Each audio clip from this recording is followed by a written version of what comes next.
Happy Friday, everybody. Welcome into Unfiltered. Finally, we got a beautiful day out there. It's the last weekend in May, Ricky Bo. The summer is officially here. And you and I are going to be nicer to each other today. A lot of people were upset that me and Ricky Bo were going at each other yesterday. It's going to be a nice, easy show for the two of us. Wait a minute. I'm always nice to you. Until it's me off. What was that? You pissed me off. Was that me? That was you yesterday, man. That was hilarious. Like I said, I got you a little nice, angry. I'm nice until you light the match. Once the match is lit, there's a problem. Yeah, And I know a lot of people, it's all in good fun, though. Like, I get mad, yeah, of course, but it's all in good fun. It's not like I'm going to break crying about it. So here's what we're doing today. 4 hours of Matt Klentak conversation all show long. I'm obviously kidding because we got a monster series coming up for the Philadelphia Phillies. We do? Ricky.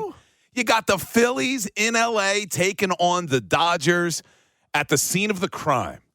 Orion Kirkring. All of us still remember how it went down in last year's playoffs.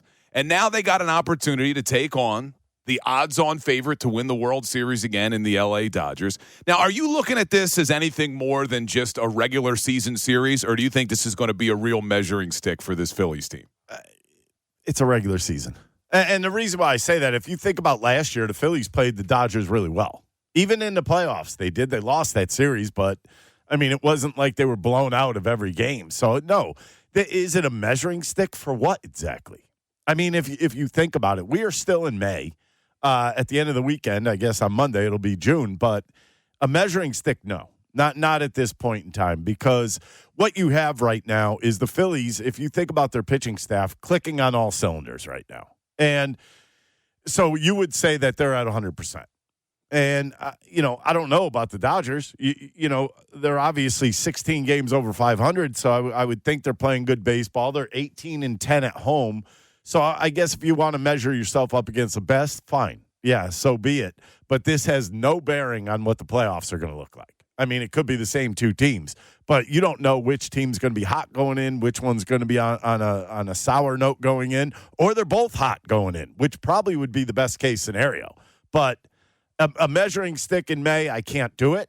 I will look at this as this is two teams that are supposed to be really good by the end of the season going at it.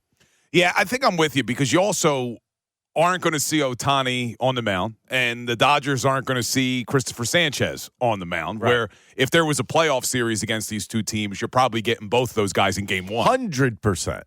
So that's the one issue. But I look at it this way. Like, I'm not going to declare that the season's over if they don't win the series, and I'm not going to declare that the Phillies are true World Series contenders if they win the series. But when I look at where the Phillies are right now, and even though they're 2 games over 500 and they just swept the Padres in San Diego, they're still 13-18 against teams with a record above 500. And you're taking on a Dodgers team that's 16 games above 500. 15-9 the Dodgers are against teams with a record above 500. So even though I'm not going to put that much weight into it, I would like to see the Phillies play well against a really good team. Because when you look at that series against the Padres, I know the Padres are 31-24. I'm going to stop. They didn't look that good. I was going to just ask you that exact question. Do you think the Padres, their offense sucks? Yeah, I don't think they're a good team. Machado, I mean, come on. Thank goodness Machado wasn't the guy over Harper a few years back. Imagine that. Especially, you know what I've noticed about San Diego, and it may be, actually Ray was just out there. I could have asked him. You know how it's very laid back? I've never been there, man. It is very laid back. It's very relaxed, very laid back, slow living. Their players play like that. Whenever they go there. You haven't noticed this? Anybody who goes there, it's like they're on a cot outside laying in the sun. It creeps in. Yeah, I think the environment and the community plays a role in what the player becomes. And, I mean, you look at Machado. Does he look like he cares? No.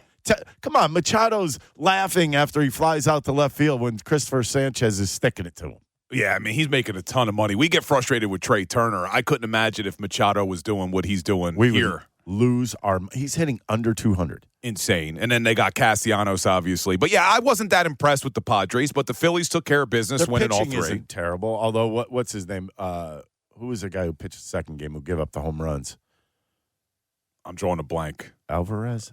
Yeah, I think it was against Nola. Yeah, he's usually pretty good. He was leaving a lot of pitches over the middle of the plate. I mean, so their pitching isn't bad in San Diego, but their offense sucks. It's San terrible. Diego. Well, talking You know about what that pitching. stands for, don't you? St. Daniel? St. Diego. Oh, St. Diego. Right? Diego. I don't know what Diego is in. Is there a translation Is it Daniel? in English? No, maybe it is just Diego. Hold on, this is important. What is the English you know what Ron Burgundy thinks it is. equivalent of Diego? Oh, wow, we were way off. In English, the Spanish name Diego directly translates to James or Jacob. Huh? How could you have two saints? I don't know. James or Jacob, apparently. All right, whatever. San Diego. San Diego. All right, so talking about pitching, though, you're not going to see Sanchez. You're not going to see Ohtani in this series, at least on the mound. You'll see Ohtani, unfortunately, at the plate. But tonight you got Wheeler versus Robleski. Tomorrow, they haven't yet announced. Have they announced who's on the mound for the Phils? Because they got that extra rest day and then another one Monday. Are they going to sit Painter? I'll tell you in 1 second. I think they would pitch Painter. On MLB.com, it still has TBD. So you know who's pitching for the Andrew Painter on ESPN. On what day? Tomorrow? Tomorrow. And then I guess Luzardo on Sunday? Yeah. Oh, absolutely. All right, so and that'll be interesting to see when Sanchez pitches. I'm sure they're going to want to keep him on 5, wouldn't you think? So would that be Tuesday against the Padres back home? 1, 2, 3, 4, 5. It will be 6 days. Yeah. Because they're off Monday. They're off Monday, so you would probably pitch him on Tuesday against San Diego. Yeah, so you got, in this series, Wheeler, Painter, Luzardo taking on Robleski, Sasaki, and Yamamoto. Yeah. So they got good pitchers. Glasnow's on IL. Sasaki's not having a good year. Well, he killed us last year as a closer in the playoffs. I'm surprised they made him a starter again.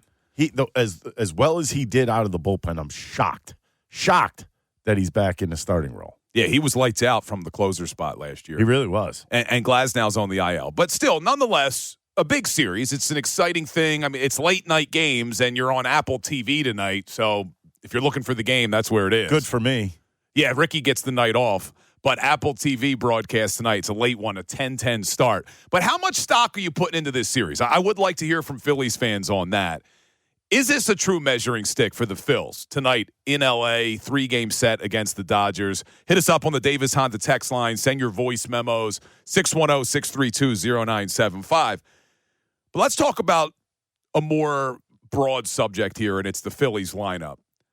Otto Kemp, get in the zone, Otto zone. They really tried to get that off the ground on middays. It's dead. It is officially dead. He's been sent back down again. And in his place, they've called up Steward Berroa. Am I saying that right? Berroa? Berroa. Steward Berroa. And you might be saying, who? Well, exactly who. Steward Berroa, he's had 2 years in the majors. In 2024, he played 28 games with the Toronto Blue Jays. He got 45 plate appearances. He hit 189.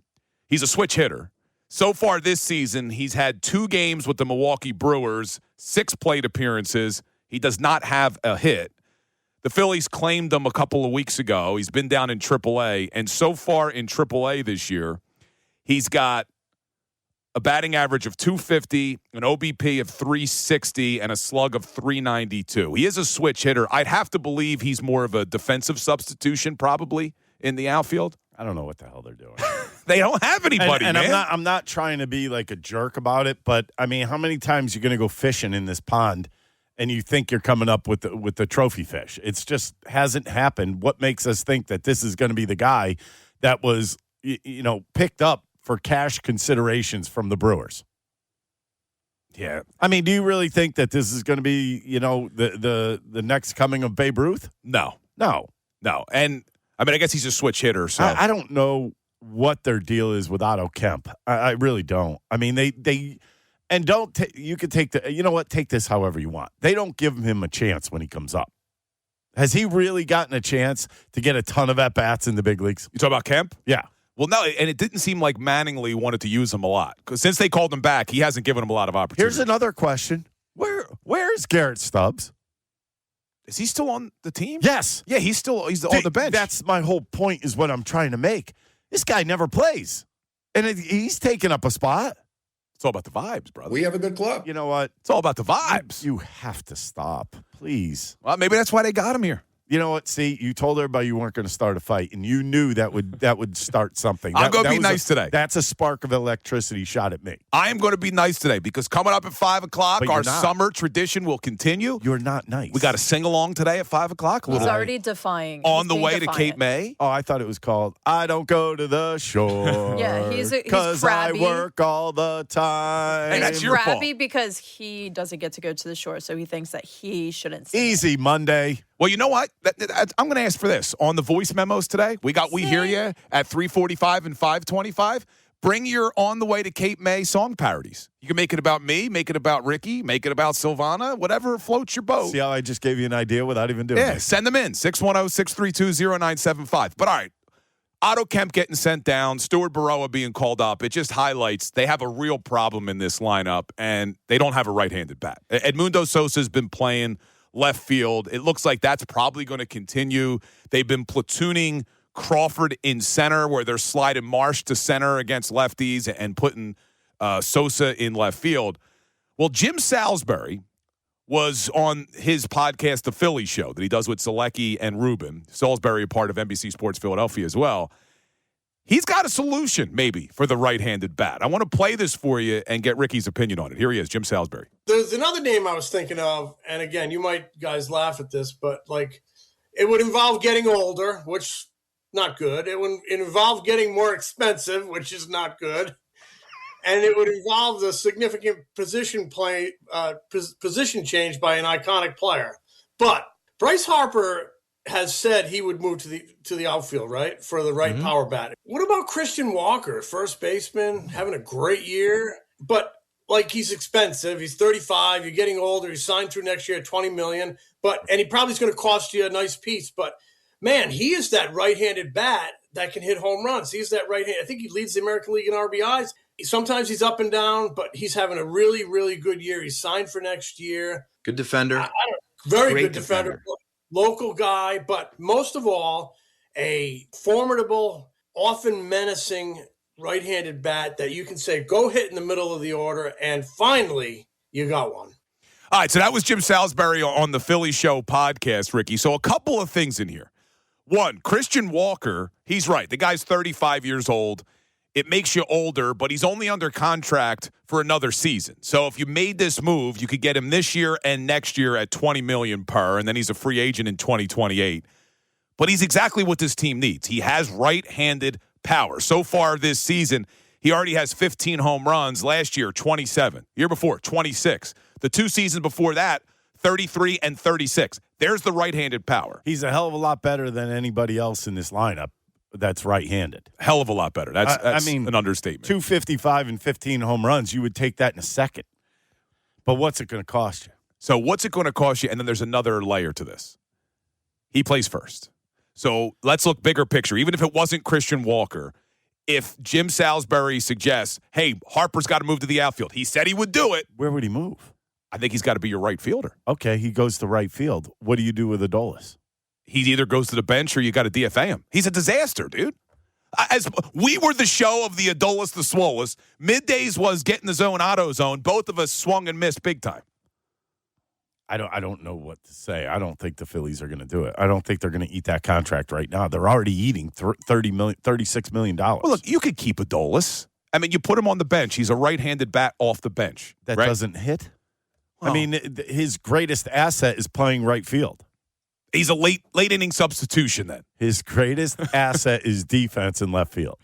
In right field. Now yeah. that's in right field, but that's where you have to weigh your own opinions. If you're Preston Mattingly, Don Mattingly, and Dave Dombrowski, you are weighing that. You're saying to yourself, okay, we put Bryce out there, hasn't played outfield in a long time. Yeah. We don't know his range in the outfield to start with. Do you feel like he would have really good range? Not as much as Adolis in right. Not even close. Yeah. So now you're going to give up more hits, which equals more runs. But let me ask you a question. Yeah. It almost seems like desperate times call for desperate measures. If this team And we all agree their biggest need is a right-handed bat. Would you agree with that? That's the biggest need of this team is a right-handed bat? It's been there for years, yes. Right. If there's none available, because if you remember, Matt Gelb put out that article recently that said it's not just the Phillies. There is an epidemic of a lack of right-handed bats in the outfield. I agree. So it might be easier to find that right-handed bat at first base. And if that's the case, I think you have to take the risk of moving Harper to the outfield, even if it does hurt you a little defensively, because if not, we're going to lose in the postseason. I see exactly what you're saying, and I understand that. Bryce Harper, when was the last time? 2022? It's been a while. Yeah, let's take a look. When was the last time Harper played outfield? And I'm just throwing this out there. That's not an easy switch. It was probably, you know what? He had to do all this work to get to first base. Now you're just going to say, oh, let's throw Bryce out into right field. And the McCutcheon text, please stop. Ooh, the last time he played right field, 8 games in 2022. 8 games. 8 games. So the last time he consistently played it was 2021, 139 That's games. 5 years without playing in the outfield. Yeah. He has not played a game in the outfield in the postseason since 2017 with the Nationals. Yeah, there you go. Do you see what I'm saying? I mean, you're trying to move a guy that hasn't been out there. And I respect Jim Salisbury. I get what he's trying to do. I understand that he's trying to, circle around the problem and then, fix it in a different way. But you also have to really kind of think, are they going to drop $10 million in salary in Adolis Garcia? You're going to put $10 million on the bench. And if not, that would mean Harper would go to left. When would Marsh play? Well, no, you're not going to do that. It would have to be, Garcia would have to go to the bench. How about Marsh at first? Well, you still got the same issue with Harper. Still have the same problem. you still got the same Sorry issue with about Harper. that. I brain tooted. Now, the other option would be, and you're not going to do this either, you're not going to put Schwarber back in the outfield and get a DH. Absolutely not. So I think the play is Marsh plays left, Crawford is your center fielder, Harper plays right. That wouldn't bother me, not even a little bit. I just think that's a lot of different parts to move around. That's a lot of chess pieces you're moving and hoping that everything goes well. All right, but let's look at the alternative, because I agree with you. It's a lot of moving parts. There is no alternative. Yeah, the alternative is Edmundo Sosa is your right-handed bat in left field. Edmundo Sosa, poor Edmundo. I mean, I love Sosa, but he's not a left fielder. He's not a left fielder. He's an infielder with a fantastic glove, and you put him in the outfield, and I think it sours what he actually is. He's a great infielder. He could play different positions. I think that should get him enough playing time in that sense, but I don't know, man. I don't know what to do. Maybe Berroa is the answer. Steward Berroa, switch hitting. By the way, was not on anybody's bingo card. No, he was not. I don't think he's going to play a lot. All right, well, here's what I want to know. I want to know from Phillies fans, one, are you looking at this series against the Dodgers as a true measuring stick? And then as we're talking this through with the lineup, would you consider moving Harper to the outfield if it meant you got a right-handed bat to play first base? And just real quick, Christian Walker signed a 3-year, $60 million deal, so it would be $20 million a year. Yeah, he's got one more year left on it. So it'll be this year and next year. That would be $50-something million. Yeah. Hey, desperate times, John Middleton. Might not have to pay him next year, John. But what are you thinking? 610-632-0975. And you just heard Ricky Bowe mention you might not have to pay him next year. That's because the labor negotiations have begun. Are we headed for a lockout? And if so, who would be to blame? Would it be the players or would it be the owners? We'll have that conversation as well coming up next on this beautiful Friday. Unfiltered, 97.5 The Fanatic, NBC Sports, Philadelphia. Unfiltered. Ricky Bowe, Bill Colarulo. Philadelphia Sports Talk. All right, welcome back into Unfiltered on this beautiful Friday afternoon. Say it again. Beautiful Friday Say afternoon. Say it again. Beautiful Friday afternoon. You already said it. All right. You made me say it 3 times. All right. I'm in a mood today. Be careful. You're all right. We're going to get along I know today. I'm all right. I promise. Too many people coming at me for getting you worked up yesterday. There were a lot. Sometimes sometimes it happens that way. But you know what's interesting? A majority of them were middle-aged women. They don't like when... How do you know that? Because they're coming at me on Twitter and Facebook. Oh, you didn't even see the text board. Yeah, I mean, it was mostly middle-aged women saying, leave Ricky alone. See? Ricky knows what he's doing. That's right. Yes. All right, so He just gave me a wink. That's right. All right, so we were just talking about the fighting Phils, and one of the things that came up, and this was because Jim Salisbury put it out on the Phillies show, his podcast with Todd Zlecki and Ruben Amaro, was moving Bryce Harper back to the outfield. Because if you needed a right-handed power bat, it might be easier to find one at first base than it would be to find one in the outfield, because a lot of teams would be looking for a right-handed bat in the outfield. I'm very curious if people would be willing to do that, because Ricky's pointing out the issue. Harper hasn't played outfield since 2022, and that was only 8 games. You got to go back to 2021. He hasn't been in the outfield in a postseason game since 2017, but I'm starting to think desperate times call for desperate measures. And I would do it sooner rather than later, Ricky. I would start giving him some reps in the outfield, because you don't want to wait until the trade deadline and then say, all right, you got to now play outfield for a month and a half, and then it's October. Well, maybe he's not looking to go back to the outfield. I know it's easier said than done, and I know what you're trying to do. You're taking a little tidbit that Jim Salisbury had said, and you want to blow it up big because you want this. Like, in your mind, this is the new plan. I just think it's the only possible solution. Is it a solution? Yeah, it could be a solution. I'm not doubting that by any stretch. You could also trade somebody in the infield. Who would you trade? I guess Alec Boehm would be the guy that you would trade. He doesn't have any value. Well, you might get a left fielder for him, a right-handed hitting left fielder somewhere. Who would give that? But here's the problem with that. People like Boehm. Yeah, but here's the problem. Alec Boehm is on an expiring contract. Correct. So the only team that would make a trade would be a playoff team. So what are they going to give you a good outfielder for an underperforming third baseman as a rental? I guess you're right? They're not going to give you anything about it. That's all fine and dandy, but you don't even know if Bryce Harper, number one, wants to move. I know he said it, but you know what? Words are a lot different than actually doing the duty. I think the other thing is that you put him out there. Is he going to be the same as he used to be out in the outfield? He didn't get any younger in the last 5 years. No, you're right. You're right. I just don't know what the solution is. You see the size of his legs right now? There's a cause for that. Like, he's able to probably lift more because he's first base. He doesn't move as much. And they're different movements. You know what I mean? Yeah. You need quicker movements out in the outfield and sprint movements out in the outfield rather than just a quick dash or a short dash to go get a ball. I mean, it's a lot different. I know you're saying, well, he's done it before. It shouldn't be that big of a problem. Maybe, maybe not. I mean, I just don't know if number one, is it worth?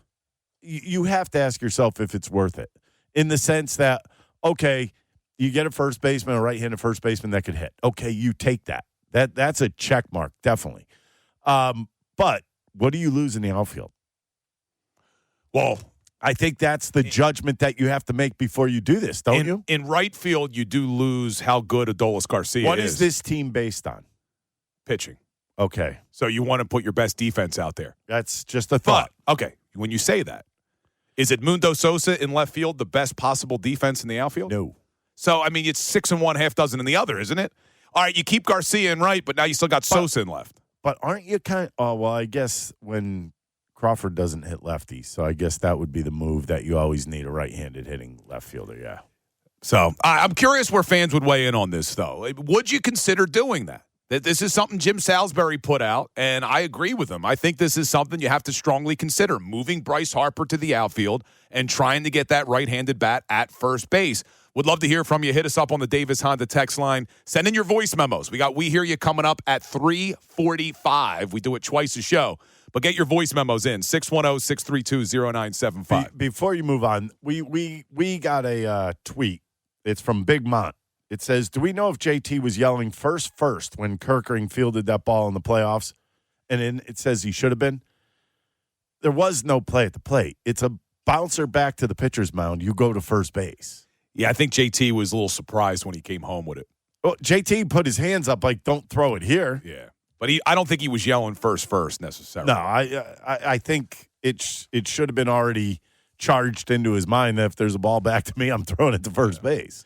All right, so let's get back to what we were talking a little bit about yesterday with Jason Stark. As we're talking about the Phillies, Ricky mentioned if you do make a trade for a player, John Middleton might not have to worry about paying him in 2027 because we might not have baseball in 2027. So if you haven't been paying attention, The negotiations between MLB and the MLBPA are out in the public. They are putting all of their proposals out in the public for all of us to see. And yesterday, for the first time since the strike in 1994, MLB proposed a salary cap. And is this going to result in a lockout? Well, Jason Stark joined us yesterday, and he also talked about how the owners are saying this is about competitive balance, but is it really? Listen to Jason Stark. Yeah, if this is the only play in their playbook, we're in for big trouble because many things have changed. The money has changed. The reaction of this union and these players has not changed. I don't see any indication it will ever change. And look, they say this is about competitive balance. Should we look at who's in first place right now? The Rays, big spenders. Guardians, they're big spenders. The Brewers, they're often confused with the Dodgers. The A's, until yesterday. Does that seem like a competitive balance problem? Ask the Mets. Okay, ask the Angels. Ask the Tigers and the Astros and the Red Sox and the Giants. They're all terrible. They're all in the top 12 in payrolls. So it sounds good to say it's about competitive balance. I think you guys know this is not why these owners are doing this. All right, so that was Jason Stark, and you heard him going through some of these teams in first base. Tampa Bay Rays right now, 24th highest payroll. Yep. Cleveland Guardians, 29th highest payroll. Correct. Milwaukee Brewers, 20th highest payroll. The Oakland A's, or formerly the Oakland A's, 26th highest payroll. So he's right. It's not necessarily about competitive balance. He went on to talk about how this is about revenue share because the Pittsburgh Pirates of the world cannot compete with the LA Dodgers in terms of revenue. So I ask you, if the owners push a salary cap, which they are, and the players say absolutely not, and we head for a lockout in 2027, who's to blame?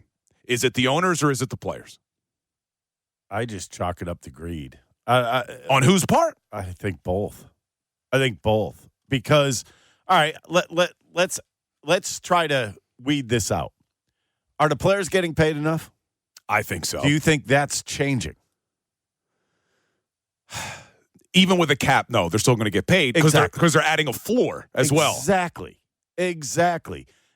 The players, I mean, they're going to ask for everything to get them more money, anything they can. But I think at some point you have to look at Major League Baseball and say, I think they've maxed out. I mean, $30, $40, $60 million a year? Well, I mean, what are they, saving lives? I just don't understand how much higher they can go money-wise. And the other thing is, the one thing that I always looked at, I was an employee. It was just because they have a powerful labor union. That's why they get what they want. That's why, and this is a weird one. And this is why I say this could take a long time. A lot of these guys in the major leagues have a ton of money already. So they could sit out. They could sit out and not even worry about it. Some of the young guys, though. You may end up losing some players that you didn't think would retire at this point, after the strike would end. So in your estimation, though, is a salary cap a necessary thing in Major League Baseball? I think they have to at some point. I think everyone agrees they need a floor. But you can't have a floor without a ceiling. That's where I'm going. You can't have your cake and eat it too. And both sides, I believe the owners came in with a floor and a ceiling. They did. And what I think if you're Major League Baseball and the Players Association, what you're going to try to do is higher the ceiling and higher the floor a little bit. That's what you're going to try to do. And hopefully they can meet the middle. But yes. But I don't know about hiring. The biggest problem that they have with this ceiling, there's 6 teams or 5 teams over it already. 6. You're right. 6 teams over it already. So that to me is an issue because how do you fix that? Yeah, the proposal from Major League Baseball was a ceiling of 245 plus and a floor of 171 million. Which I think that's fair owner-wise. I think that should happen. And I think that helps both sides. I mean, the younger players are going to get paid more money earlier. They want to raise the league minimum to $1.5 million. Yeah, and I think you're right, though, when you said if you put in a floor, which we all think they need, yes, I think that makes it even more important to have a ceiling. Because if Yes. you're going to force some of these lower revenue teams to pay money, actually pay money. well, then what's the Dodgers of the world going to do? They're going to have to pay even more money to get guys to come. But there's a bigger theme here in the sense that Jason Stark kind of sarcastically brought it out in the sense that, is it going to make teams better? Like, they're saying competitive balance. Just because you spend money doesn't mean you're going to be good. Look at the New York Mets. Yeah, they're terrible. But do you see what I'm saying? Like, they're making people spend money, and their teams still may not be good. So then what is it truly about? It's about revenue, which then would say, Yes, is this on the owners? No, it's on both. This is what I'm trying to tell you. There's greed on both sides here. So our Twitter poll today is an impossible question to answer. It is a hard question to answer. I mean, people will take sides. And I like I said, I hope the players understand the consequences of what's going to happen. And the owners understand the consequences. Because when we went through it, I was sent down to the minor leagues and they went on strike. But I had to join into that because I was on the 40-man roster. We ended up not coming back until, I want to say May. Or something like that. And we only played 140-something games that year. So we lost a month of games. But the fans did not come back right away. They were pissed. And that's a conversation. Could they survive this? Before we get into that whole conversation, though, let's just introduce our Twitter poll. Might be an impossible question to answer. Who would you blame more? If there is a lockout, you just heard Ricky say there's greed on both sides. But who would you blame more? Is this on the players or is it on the owners? Twitter poll rising every day, just like the heat, thanks to Dr. Avidan Appel of Iron Mountain Men's Health. What we got, Sil?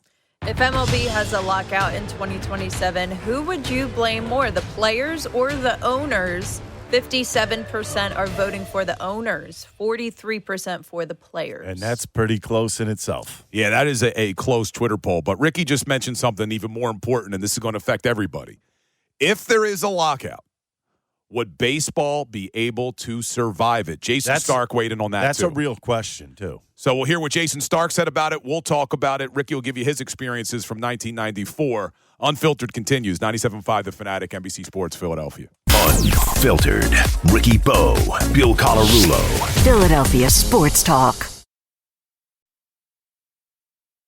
All right, so we're talking about this MLB labor negotiations with the MLB PA, because if you missed it, it's unfolding out in the public because they're releasing both of their proposals. And granted, in any negotiation, the initial proposal is simply just that. It's a negotiation tactic, and you would hope you could meet in the middle. But this seems to be really far apart because the players have come out and said they do not want a salary cap. The owners have come out and said, we want a salary cap. Both sides seem to agree you need a floor because a lot of teams refuse to spend money. You need a floor. But like Ricky and I both pointed out, if you're going to have a floor, you probably have to have a ceiling as well. And if the players refuse, we are headed for a lockout in 2027. So the big question then becomes, can baseball survive this? Now, Ricky Bo has the unique situation of being a part of the 1994 lockout. And yesterday, when Jason Stark joined the show, he said he doesn't think baseball has ever recovered from that. Listen to Stark.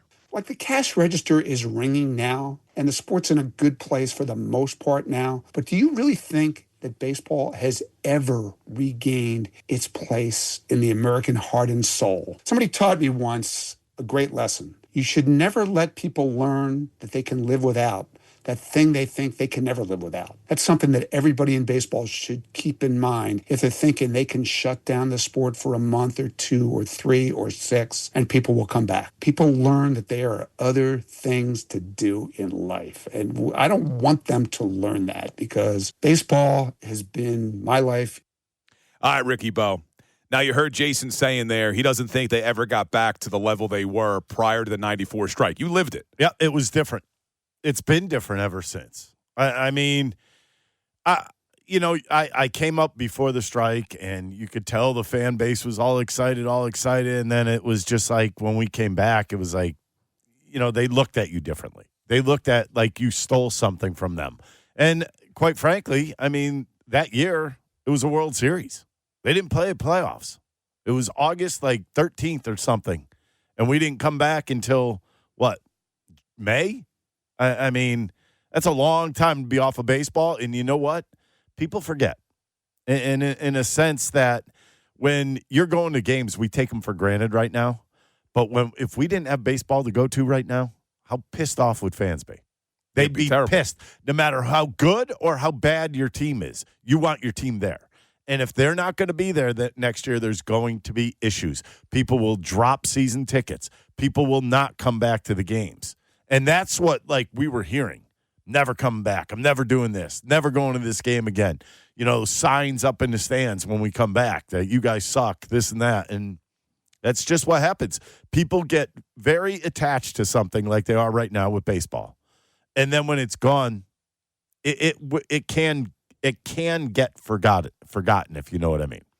Yeah, listen, it's a huge issue. And not only with the fans forgetting to come back, like you and I have been talking a lot off air as well.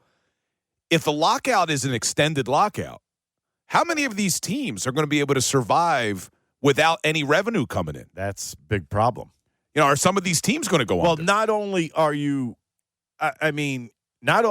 hurting the teams, you're also hurting the people that work for the teams. That the baseball players don't think about that. Are they? Are they really thinking about that?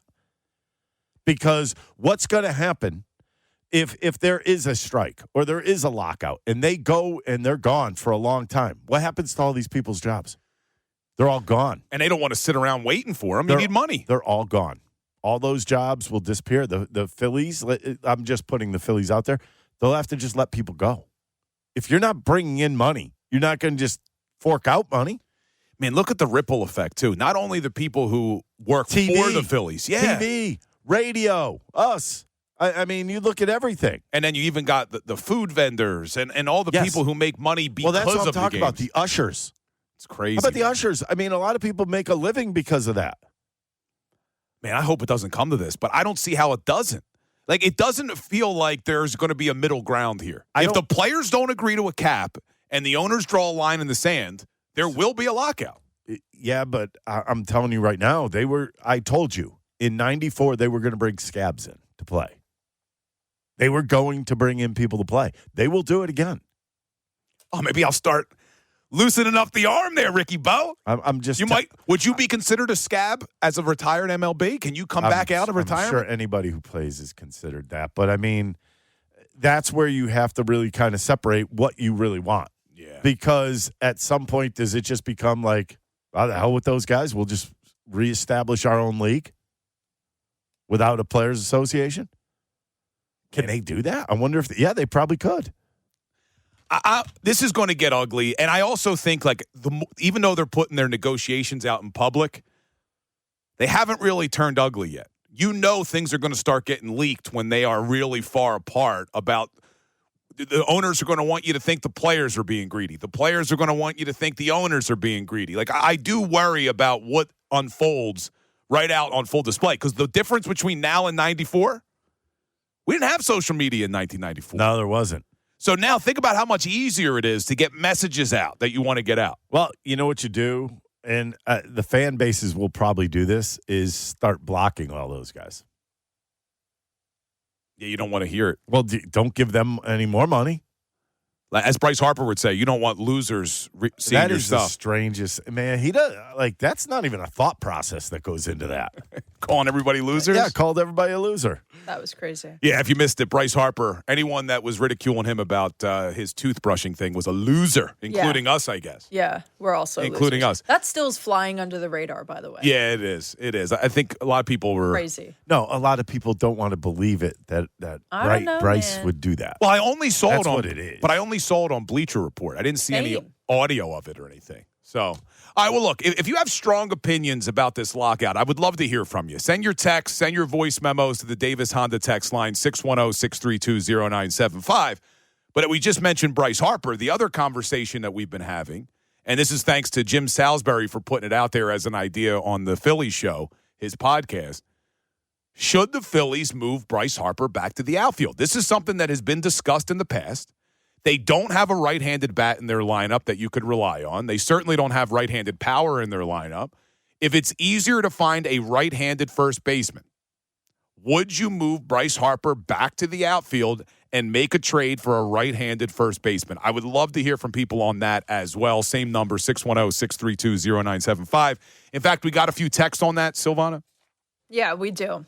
Okay.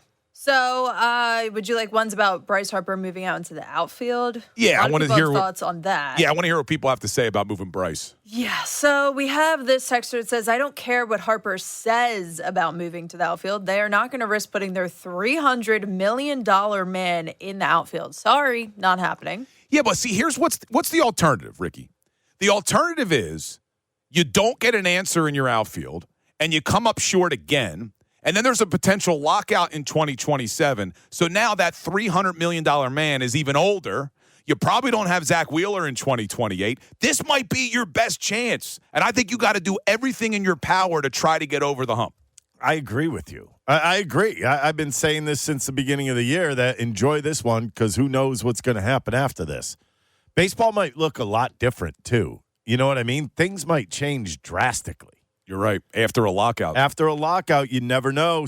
I just said, certain guys may just retire. Like, if you would have already made $250 million in your career and you go into a lockout and you're in your mid to upper 30s, are you like, this isn't that bad? Play golf, sit at home. Get a taste of it. There will be guys that do this. Well, and like Zach Wheeler, he might be a guy who just says, I'm going to be too old to try to come back. Probably exactly what he's going to do. Man, could you imagine? This could be the last year of Zach Wheeler. We better enjoy that while it lasts. He's on the mound tonight, right? Yeah. Correct. Wheeler's on the mound tonight. Stay up late, everybody. 10:10. Apple TV. 10:15. All right, we will continue this Phillies conversation coming up. I know a lot of people are weighing in on the text board. Get your voice memos in. We hear you at 3:45. What is she, a teacher with a red marker today or what? Why, what did she say? 10:15. Oh, it's not 10:10? I didn't even hear it. I'm pretty sure it was 10:15. I didn't even hear it. Well, I only say that because I say it in my updates. It's 10:15 because it's Apple. Tomorrow night is 10:10. That's annoying. All right, but would love to hear from you. We got a lot of annoying. I got pre and post tomorrow night. A lot of people weighing in. Yeah, but you get that 5-minute buffer. We'll continue the Phillies conversation. No, I don't. You get the 5-minute buffer tomorrow. You're 5 minutes earlier than you are. Earlier. Yeah. All right. So we'll continue the Phillies. But, Ricky Bo, I don't know if you knew this. You're going to say something that maybe I did, maybe I didn't. John Kincaid came after us this morning. Did he take his glasses off? Oh, yes, he did. Of course he did. John Kincaid came after Ricky and I this morning on a Nick Sirianni topic. So not only will we continue the Phillies conversation, we will play for you what John Kincaid said, and we will give our formal response, Mr. Kincaid. So make sure you stay tuned in. Unfiltered, 97.5 The Fanatic, NBC Sports, Philadelphia. Unfiltered. Ricky Bo, Bill Colarulo. Philadelphia Sports Talk.